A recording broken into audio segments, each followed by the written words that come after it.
We are moving on now. After serving in the military, many veterans returned home to build up their hometowns. As a part of their legacy, we are seeing a significant amount of veteran memorials, and Grace McDonald has covered quite a few of them. So good morning, Grace. How are you? Good morning. I'm doing well. Happy Veterans Day to both of you. Thank you. Of course. Within the past year, I've been to 4 memorials in Fremont, North Bend, Hartington, and a brand new one in Clearwater, Nebraska. In Fremont, people can drive down the Avenue of Flags and see what the town calls the Eternal Flame. It's a torch. The North Bend Morse Bluff Memorial has statues for each military branch, even nurses, and they digitized veteran stories with QR codes. The Hartington Memorial is very striking as well. There, people can read brief histories of wars. All are unique, but one thing they had in common was a statue of a kneeling soldier. These veterans parks inspire other communities to remember military men and women. In Antelope County, volunteers are starting up the Clearwater Veterans Park.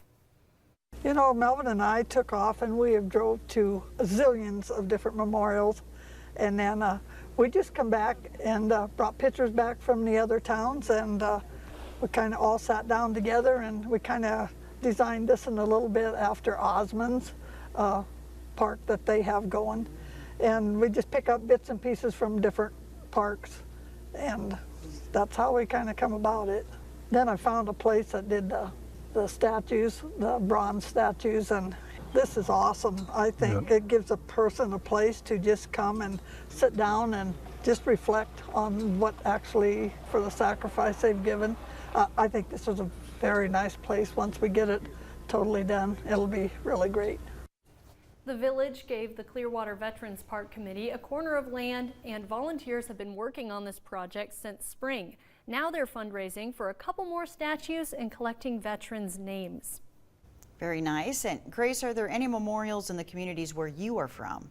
Yes, in Bolwitz, which is in Howard County, we have names that are memorialized below flags. My grandpa's name is on there, and every Memorial Day, my siblings and I take a photo, just like pointing to it. It just goes to show that veterans memorials don't have to be anything extravagant. A lot of the ones I visited just began with a conversation of how can we make sure their legacies last. Yeah, and you know, when you go into some of our communities, there's always a little maybe vacant area, you know, that might be perfect for a veterans memorial. So very cool to see that going on. Yes, I think so too. It's something that, you know, it's been empty. How can we use it to make our community better? All right. Thank you, Grace. Thanks.